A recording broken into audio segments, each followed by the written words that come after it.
Nashville is alive with music, sure, but creativity also thrives in our art, marketing, technology, food, and in every corner of our community. On Creative Assembly's The Spark podcast, our mission is to amplify Nashville's diverse creative voices, foster growth through shared journeys, and inspire a city that thrives on collaboration. Each episode will take a deep dive into the lives and passions of Nashville's most innovative minds. We'll explore their creative processes, the challenges they face, and power of collaboration, along with so much more. Welcome to the Spark Podcast, brought to you by Snapshot, a digital agency on a mission to serve with heart, execute with excellence, and build something bigger together. And now, here's the Spark. Thanks for joining us today on the Spark Podcast. I'm super excited about today's episode. I get to share it with one of my good friends, Lauren Reed Williams with Reed Public Relations. Really excited to have you on the show, Lauren. This is going to be a great episode and can't wait to hear about your journey. So, Lauren, why don't you just tell the audience just a little bit about you and what got you started in this journey? Absolutely. Thanks, Mark. I am super excited to be here as well in your beautiful podcast studio. I actually am one of the few people who, at age 18, I declared PR as my major, and 24 years later, I'm still in it. So my journey to public relations, I have always, and I couldn't have articulated this at, 18 years old, freshman in college. But I always have loved the psychology behind marketing and public relations. And, what does it take for a brand or for an organization or a coalition to get their message and then for people to take action? I love really digging into the consumer, the end user, a business's audience to figure out what do they need to hear and then how can we make it mutually beneficial? So that is what initially drew me to the industry, and I think it's been a good fit. So I majored in PR. I started at an agency 2 days out of college, entry level. I was their fourth employee. Wow. We grew to about 40 employees. I stayed there 8 years, and then I started Reed. So I literally have spent the past, 24 years immersed in the PR and marketing industry, which, it's kind of blended together over the years. I kind of feel like everything is marketing communications these days. But that was my journey to PR. Wow. Well, specifically. Everybody comes from somewhere. And I guess, with that your first PR agency, who was it that you worked with? It was an agency called Paradis out of Louisville. Okay. Yeah, and actually, Paradis as I knew it is no longer in existence, but a wonderful former colleague of mine who I actually helped hire took it over in Alabama and is now running a very successsul Paradis 2.0 in Birmingham, Alabama. Oh, that's awesome. And Lauren, one thing that I've just known about you just since we've worked together and known each other is that I don't think you ever come across as like the smartest person in the room. You're always out there looking for people that you can surround yourself with to help you, and you've always had really good mentors along the way. Absolutely. And maybe if you could lean into just a couple people that have made a big impact in your journey. Yeah, absolutely. And you're correct in that I definitely have always, I know what I don't know. And I know I want to surround myself with people. So when my first job, I had wonderful bosses who I learned so much from. When I left to start Reed, I actually didn't know I was starting Reed.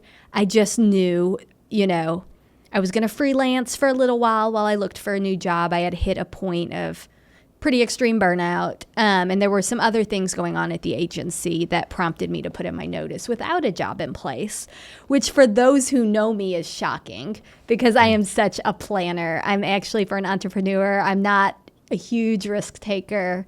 I'm pretty conservative when it comes to that.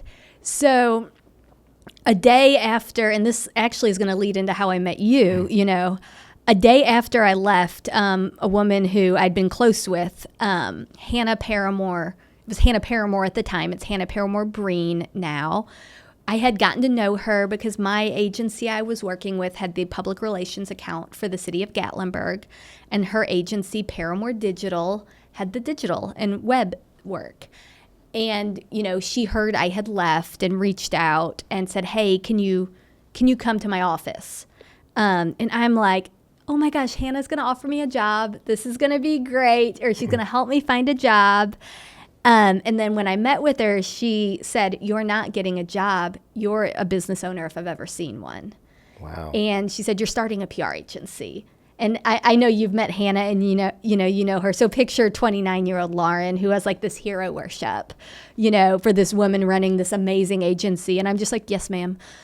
Wow. Okay. And I needed to hear someone else say it because I didn't believe in myself enough to do it. It hadn't even crossed my mind to start an agency. And so with that, she said, here's my banker, here's my CPA, here's an attorney, name of an attorney to help you get, everything set up. And by the way, I want to be your first client. And hired me on the spot right there. So that was, a day after I'd left. And then I had a couple other clients quickly sign on. But another thing Hannah said to me that day was, you need to get your revenue for your first year a minimum of $250,000 because there's this program called Catalyst through Entrepreneurs Organization, and you have to be in that. So I was like, okay, year one goal set. And I think I made it by $20. That's unbelievable that Right. Hannah just, she helped give you the confidence. And that's for a lot of agency owners or a lot of people in business. It just takes that one person that tells you you can go do this for it to be possible. Yeah, absolutely. So, that then moves on to how we met. And so I qualified for Catalyst. I started it when my business was right at the year mark. It couldn't have been better timing. By then I had one employee. Yeah. We were still in, a little co-working space. But I joined Catalyst, and a perk of that program is you get a mentor with EO. And I was lucky enough to be assigned to you, Mark. Oh, man. Well, thank you. I think I've always told you this. I think I learned more from you than I gave to you, but I appreciate you saying that. But what I felt like I got from our mentoring sessions was you were always just so open about everything. Like, I remember both of us pulling our P&Ls out. And, you showing me certain things to look at. And I always felt like I could come to you with the full outlook of my business. And you would provide feedback, not judgment, but feedback. And I remember a lot of situations, because, by the time we started working together, I'm like a $500,000 agency. We're still super small. And, that first big hire or like decisions seem so much heavier. At that size. And I always appreciated having you as a sounding board. Wow. Well, thank you for saying that. I think it's so important for a mentor-mentee relationship to be that open with each other. And, I've always just approached it of, hey, if anything that you need, I want to share it with anybody I mentor. And so I really appreciate you pointing that out. And, if you're an agency owner out there and you're listening to this podcast, be looking for a mentor, somebody to help you out. Like Hannah, you were super lucky. And gosh, when we launched our business, in 2010, it was hopefully someday we'll be comparable to a Paramore, because I'm just so impressed with what Hannah and the team over there had done over the years. So, yeah. Well, Lauren, let me ask you, just as you got into Catalyst, you're starting to move up. Now you're doing some decent revenue. You're hiring a few people. You've had an incredible journey. And I guess with that, tell us about some of the highs that have stuck with you along the way. Maybe just things that stood out. And then maybe afterwards we'll go to maybe just a low point. Because we all have them in this world. I've had them. I always joke. My business has a guardian angel. We'll talk about that when we get to the low points, because there have been some experiences where I'm like, how did we get through that? A high. see. There have been so many highs. Yeah. You know, my favorite moment is always when you land the big account, you know, and then it's of course followed by the, oh crap, we got to staff the big account.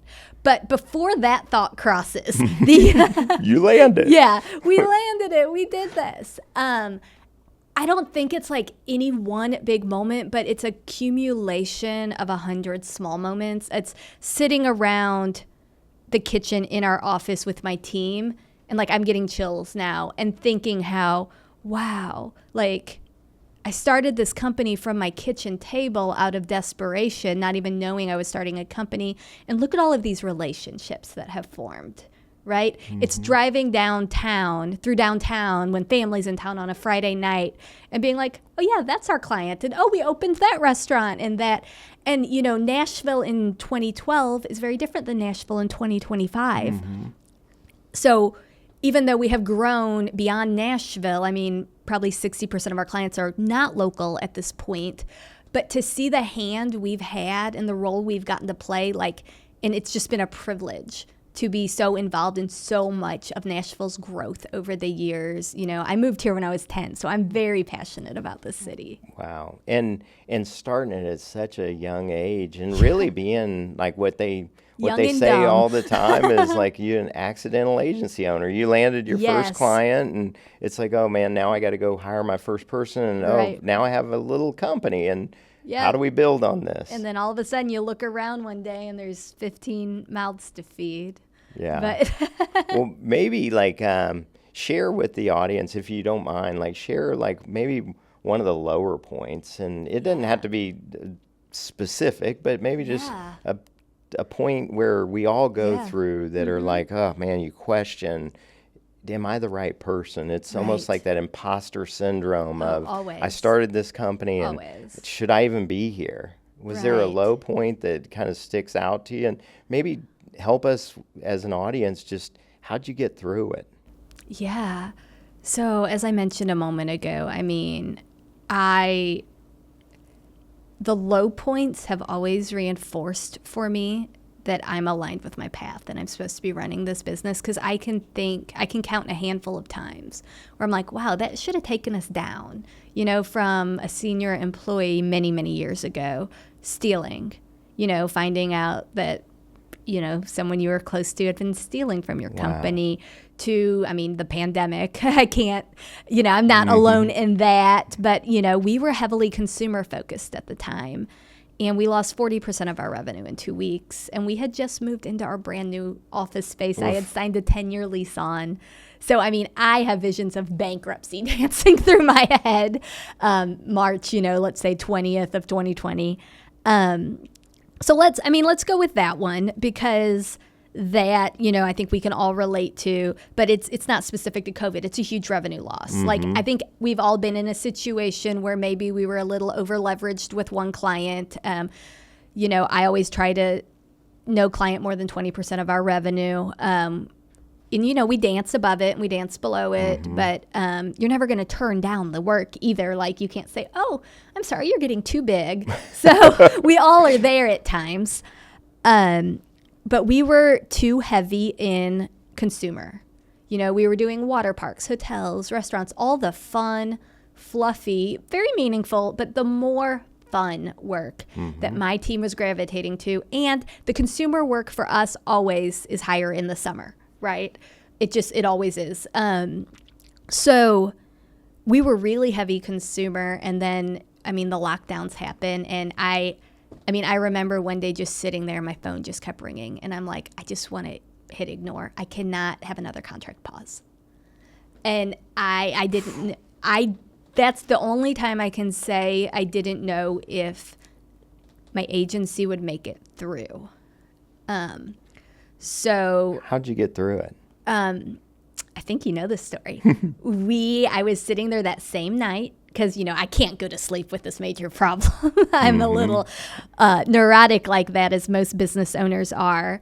But I was sitting there, and we had just gotten a call from our largest longtime client, you know, we'd had since the agency was a few months old. And I'm like, okay, our typical clients don't need us right now. this is all going to be over in a few weeks. Haha. And I'm sure April will be fine. But right now, our clients don't need us. And the ones who were calling us not to put us on pause, but to ask for help was our B2B clients. And so I just got to thinking, what industry or who needs us right now that might have a budget, that has a lot of communicating to do, but they wouldn't already have an existing relationship. And actually, again, through Entrepreneurs Organization, there's a guy in my forum named Blanding Beatty, and he ran a senior living, series of senior living operators. And I thought of him, and I was like, senior living. So I got on LinkedIn. I drafted a pitch, and it wasn't a sales pitch. But, you know, we all saw on the news, senior living facilities are going under lockdown. Families can't get in to see their loved ones, and it was just a really stressful situation for all, especially these senior living operators, the management, who had no need for a PR firm before, and they did not know how to communicate this. And then when, you know, the illness, when COVID started hitting the facilities, so I just drafted hey, I know you're going through a lot right now. You have a lot on your plate managing communications. I run a PR agency. I've got some extra time right now. If you just want to brainstorm. 2020 ended up being our best year. Wow. At that point, we grew.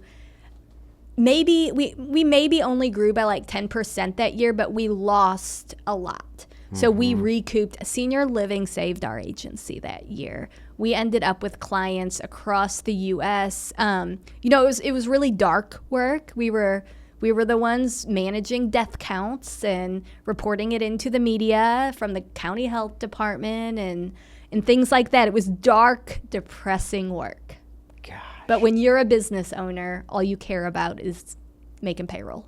Yeah. You know, your story gave me goosebumps because remembering back at that time, and you're right, every agency owner went through it. And we, you know, a majority of our business was video. And when the lockdown happened, nobody wanted you on site. So our video business kind of went away. And that was about 40% of our revenue too. So I know we shared in some, you know, how do we get through this together? But man, just hearing that again just brings back.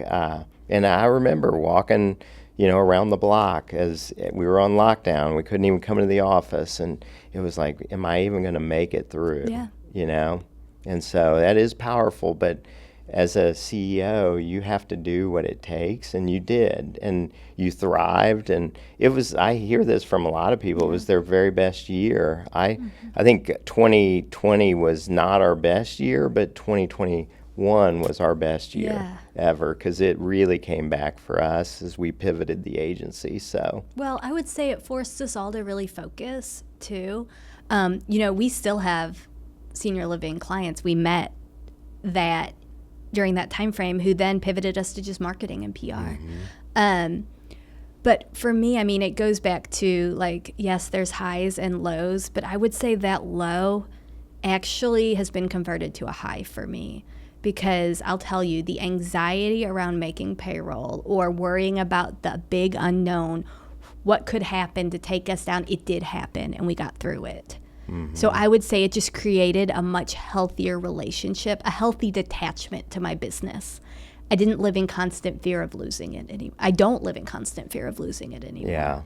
Yeah. Well, you've mentioned Catalyst and EO a couple times, and, you know, we're in EO together, and, you know, I would just love to hear maybe just the impact that EO has had on your journey. Maybe just one little nugget of a story that stands out beyond just the COVID. Yeah, absolutely. Well, EO is certainly, if someone, you know, gunned ahead, one best thing you've done for my business, it's join EO. I wouldn't even hesitate. So I'm a huge, huge fan for many, many reasons.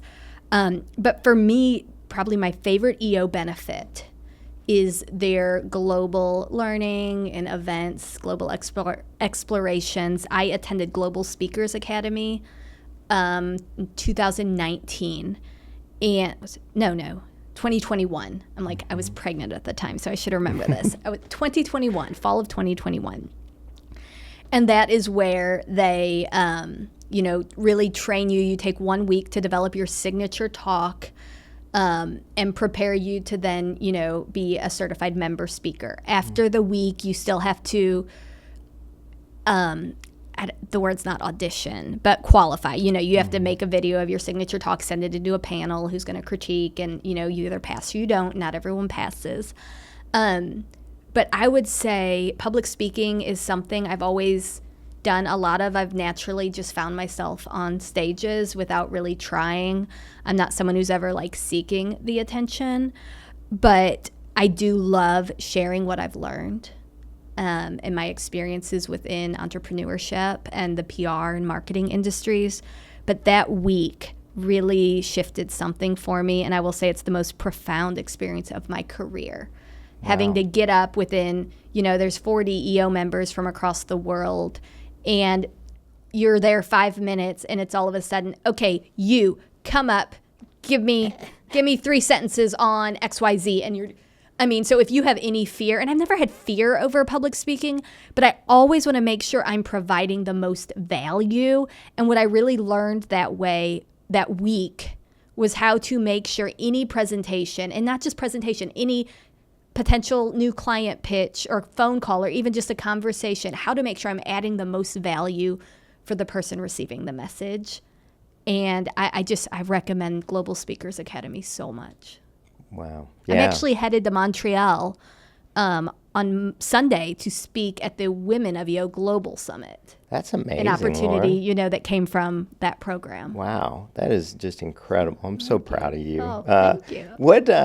Let me ask you this, in this world today, starting an agency is easier than it's ever been. Just you need a laptop, you need some relationships, you now have a business sort of like how you started, and it's, I think, even gotten easier today than it probably was back then. What do you think is a common misconception of starting an agency, running an agency from me being the solo founder? Yeah, that you're your own boss. Yeah. I have a lot of bosses. Just look at my client list. That's a great point. Yeah. I would kind of get friends, well, you get to go run in the middle of the day or whatever you want. And it's like, yeah, but, it's not easier just because you're the boss. Luckily, I had parents who were entrepreneurs, so I saw what it took to be a business owner, and I said I never would because I only saw the instability of it, in my childhood. So I was very determined to do it differently. But I would say the biggest misconception is probably that it's easy. Yeah. And I'm guilty of having a job in an agency and reporting to owners and thinking in my head, well, I would do this better, or, well, if I were the boss, I'd do this, or it would be easy. I had a lot of moments those first few years, especially once I had a handful of employees, where I understood my former bosses in a way I did not before. Yeah. So that's a good point. Yeah. Over the years, you and we've shared resources, other agency partnerships that we've had. And, I know you approach, agency collaboration just because you do what you do really well. And so there are other things your clients are going to ask for, and you have to pull in other people. Tell us a little bit about just some of the better agency collaboration. How do you approach it? Yeah. Who have been some of the better partners, maybe, or maybe not who, but what have been some of the characteristics of those agencies as you collaborate? I think it's just alignment and core values. We've turned down opportunities with other partners because they want a white label. And in this day and age, how is white labeling even a thing, right? Anyone can Google, and my Instagram will come up and it says, founding partner of Reed, but yet I'm white labeled under XYZ agency. That's a good point. It just feels, deceiving. So for us, it's aligned core values. At Reed, client service is everything because, again, PR agencies are a dime a dozen. And what we do, it's not rocket science, Mark. There's no proprietary code or anything like that. We have to excel with our service. We have to excel with our commitment and our duty and responsibility and, coming through with what we say we will do. So that to me, and the hard thing is, I found this when I interview people, but also like with other agencies, inherently PR people are really good at selling what they do.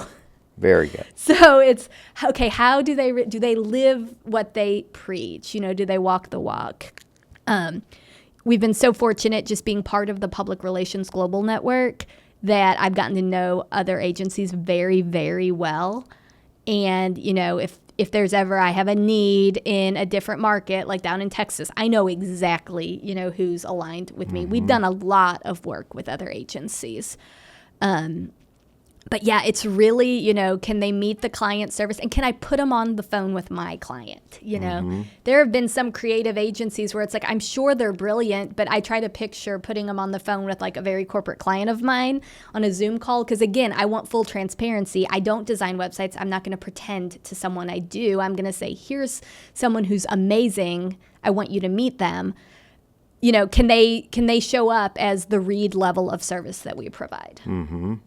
Well, that leads me into like the next question, which is like a lot of times people think, culture, it's going to be about like kegs of beer or snacks in the kitchen or, what happy hours that we're going to throw. But it sounds to me like, culture to you all is going to be doing what you say you're going to do, providing incredible service, building those relationships with your clients, which I also think like PR people are very, very good at, is building that endearing like relationship with people. I know you have done a great job with that over the years, but how have you like beyond those things, like how have you built and even preserved the culture at Reed PR over the years?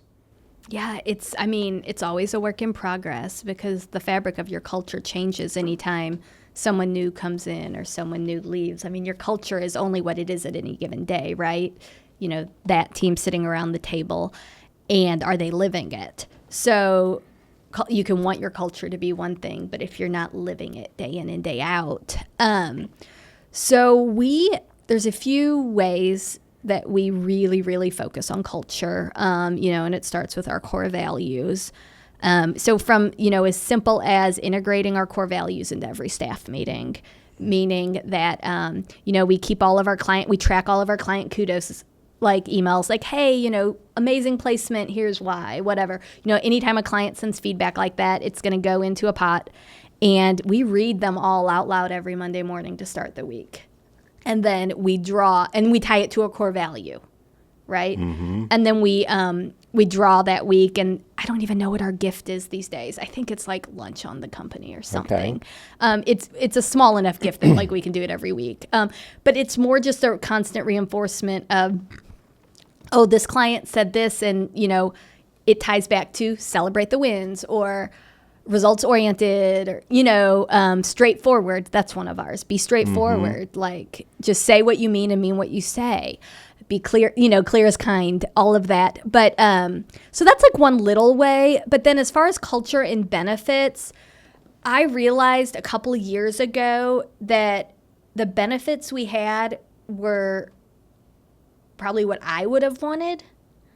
And so we did a survey to the whole team, an anonymous survey, what benefits do you value the most, and, all of this. So obviously the healthcare, the things you have to do, the retirement accounts, the healthcare. But we had a lot of, it's like we were trying to offer so much. They don't care about the happy hours, really, right? Like we don't need to do a happy hour for every new person or every time someone leaves, we can do a champagne toast and say goodbye. Like, wouldn't we rather put that budget towards bigger things or things that are more meaningful? So we started a workaway program because my team wants to travel. And so every year, and I think they can do it every other year. I'm saying a lot of I think, which we'll get to because I'm not the one in charge anymore. But every year or every other year, we give them a $3,000 stipend and say, go work from anywhere in the world, just work Nashville hours. So I've had people work in London. I've had people work, Italy. Europe is where people tend to go.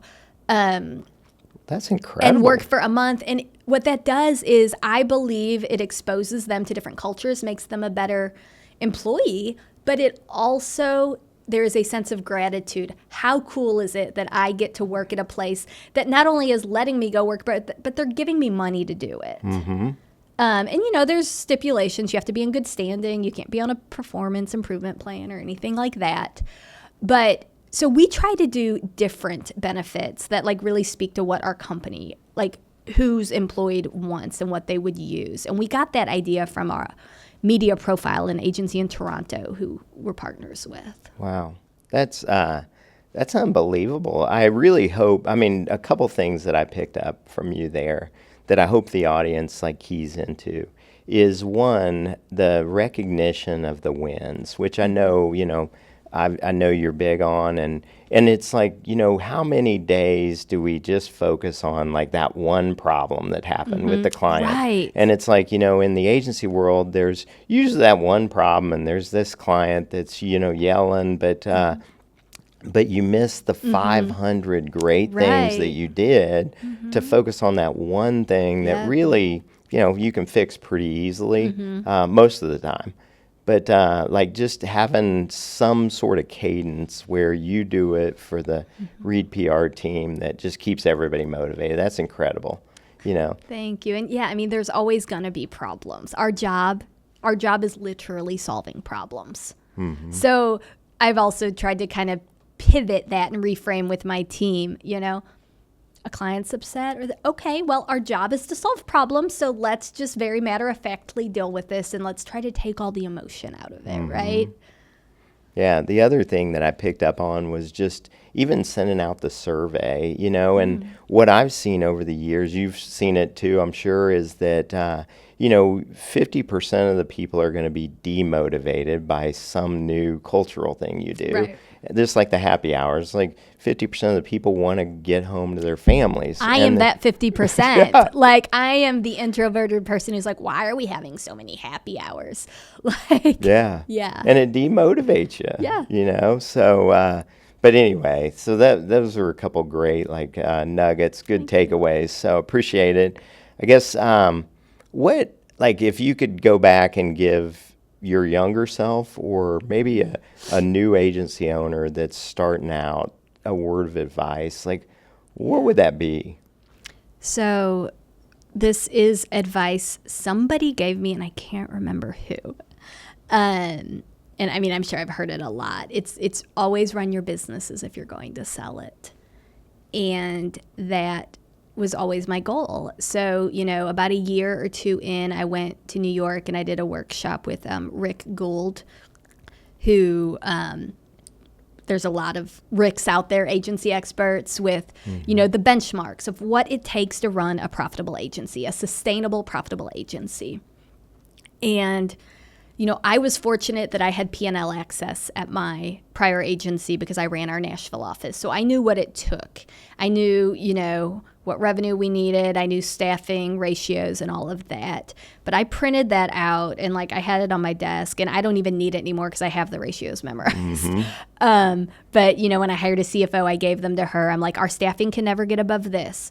That has to include insurance. Our office lease should never be above this percentage compared to revenue.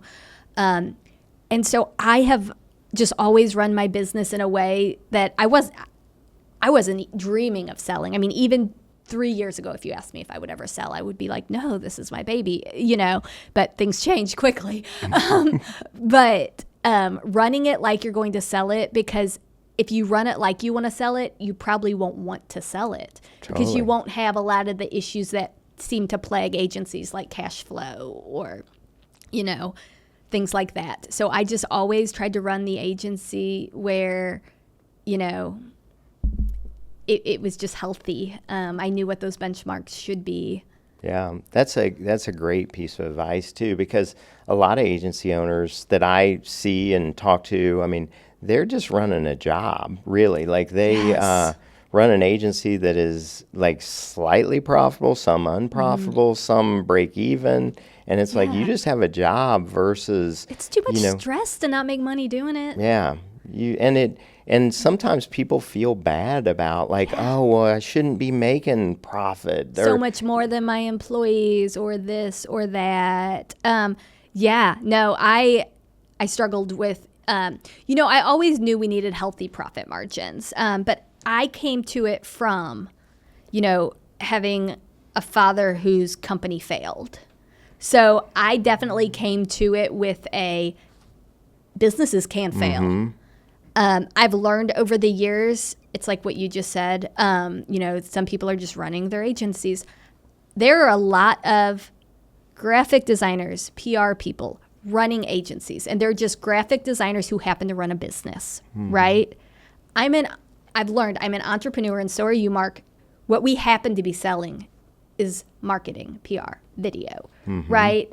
So I would advise anyone just starting out or smaller agencies to really look at what you're doing as a sustainable business and make it serve you versus you serving your business. Great point. And I know, Lauren, you're such a giver too. And I hope if there's a PR agency that's out there listening to this podcast, that if you have a question about like the metrics that you're talking about, absolutely. How like they could just reach out to you and you'd share it with them. So to help them get better. Well, Lauren, like I've just watched your journey and it's been very impressive over the years. And now like let's get into the last part of your journey, not necessarily where you're going to end up, but just, what has been the evolution of Read PR and where have you evolved to? What's next?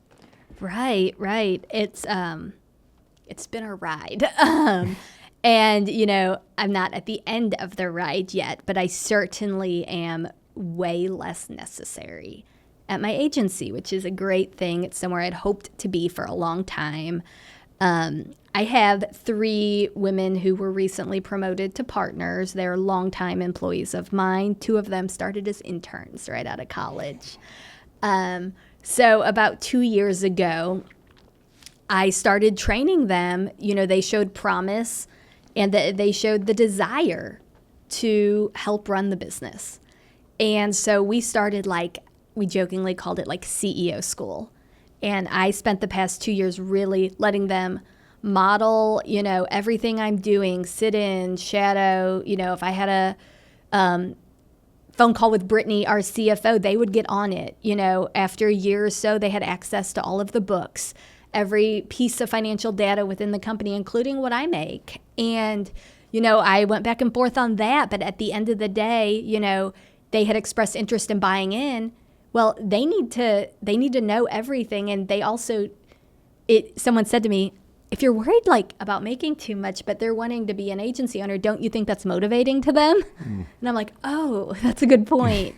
So Lauren, now you've got 3 people that you trust. And a lot of times you hear this working on your business versus in your business, right? And a lot of people have no idea what that really means, or how to get there.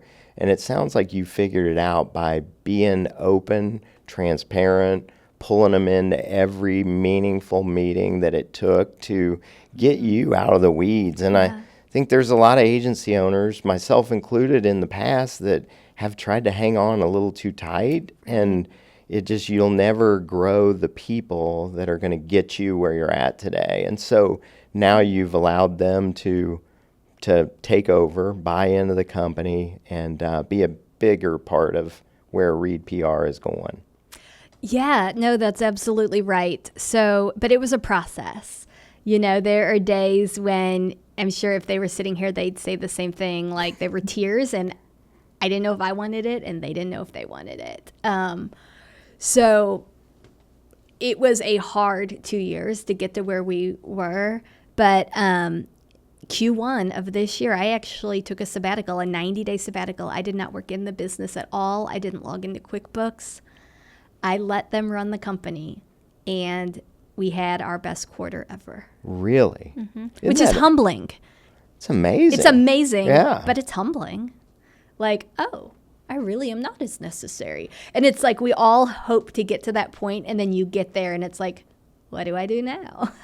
a 3-month sabbatical. Now, how did you come up with that, Lauren? Because that's just unbelievable that you were able to take that time off and step away. Yeah. So 2 years ago when we started this process, I initially planned to take it in Q1 of 2024. As we got closer, I just, in my gut, wasn't ready.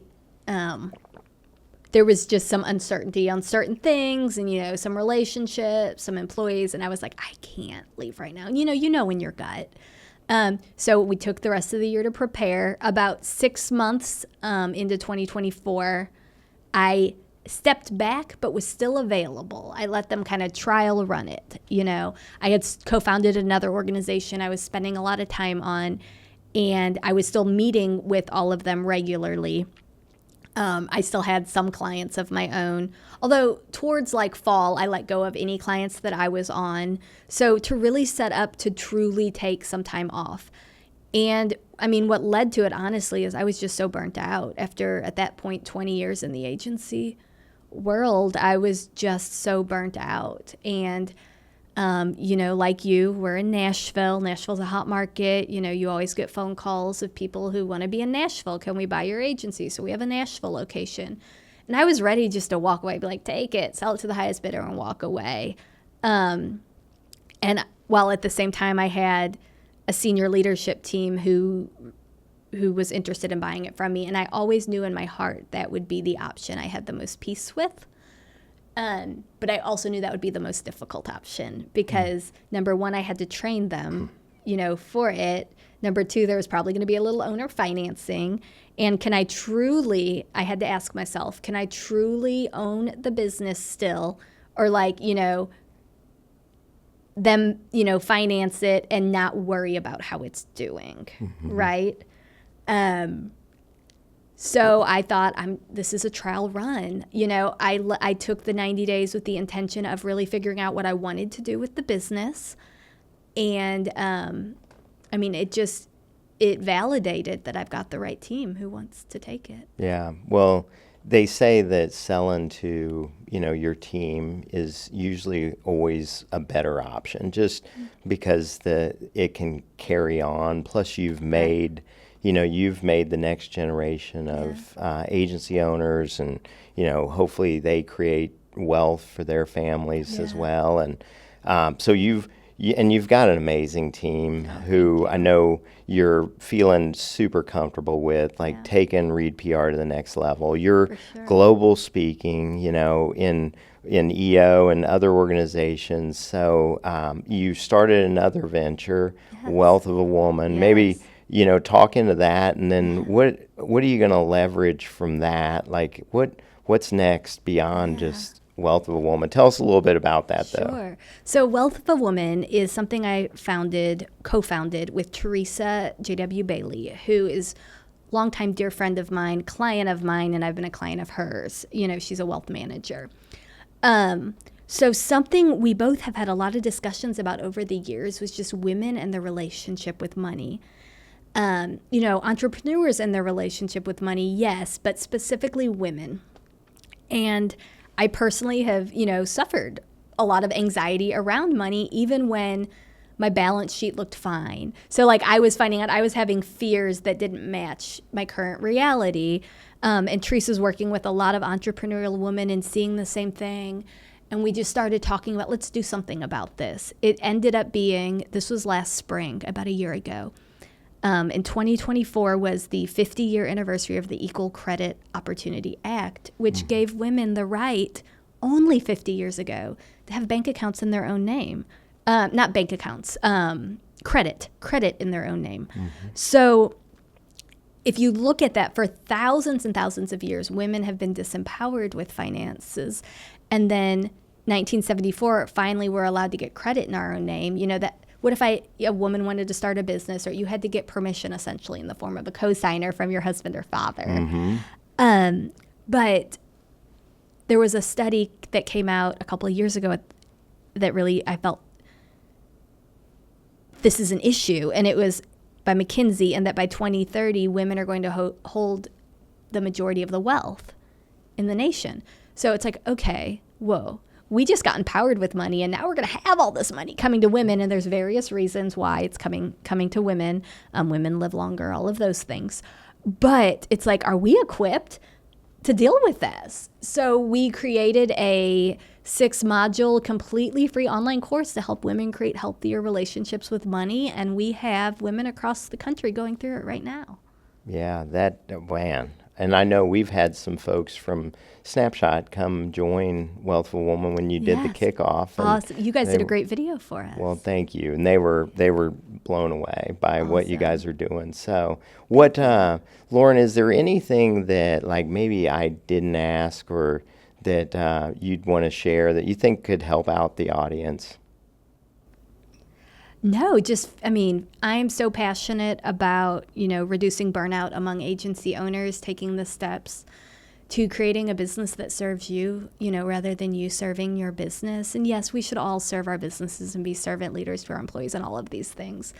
But I think we've also all found ourselves in a why are we doing this moment? And it's the greatest privilege and honor to run a business and be able to use that to build the life you want. So I am always just happy to have those conversations. Well, I love helping other agency owners, and I know you do as well. And, just kind of like that's why we're doing this podcast is hopefully like we can inspire some Nashville agency owners to, to do better, to get better, or to, just know they're on the right track and hear from other agency owners, their stories, and really appreciate you sharing it. And I think even before the episode, when we were talking, you mentioned that, hey, this may be another area I lean into is coaching and consulting other agencies on, just the burnout or, other areas. So talk a little bit of that. Yeah, thank you for asking that. You never want to be salesy. So a few years ago, I had a handful of business coaching clients, and I loved it. I loved it so much. But what I realized is when I'm so in the weeds with Reed, I can't be worrying about another agency's P&L too, or another, company's P&L. Like I needed to really fully be committed. So I actually just decided a few weeks ago, I spoke at a global conference on, my experience with sabbatical. And I have decided I'm going to start consulting, coaching, strategic planning again, but very specific to, professional services agencies. It's not limited to, PR or marketing, but professional services agencies who want to really get out of the weeds and like have an actual step-by-step action plan. So with that, we do a lot of things, but really the core of it is the exact steps and formula I took to get my team ready for me to take 90 days off and figure out a succession plan. And teach others that it's possible and how to do it and how to plan for it. Because it sounded like you planned for a few years. Yeah. 2 years. So that's amazing. Well, Lauren, thank you so much for being on the Spark podcast. Really appreciate it. Appreciate you sharing your story. And I really appreciate your friendship. You've done amazing. And I look forward to continuing to watch your journey. And thank you to the audience for joining us today. Really appreciate you being a part of it. If you have any questions or comments, please drop them in the comments section, and we'll get back with you on the answers. So thanks. Have a great day, and The Spark out. And that's a wrap on this episode of The Spark from Creative Assembly. Thanks for spending time with us and exploring the minds shaping Nashville's creative future. If you're walking away more inspired, connected, or energized, that's exactly the point. A big thank you to our sponsor, Snapshot, and the incredible team behind the scenes who make this show possible. Your support fuels every conversation and keeps collaboration alive. So if you haven't already, subscribe wherever you get your podcasts and leave us a review. Thanks again for tuning in. Until next time, stay creative, stay curious, and keep that spark.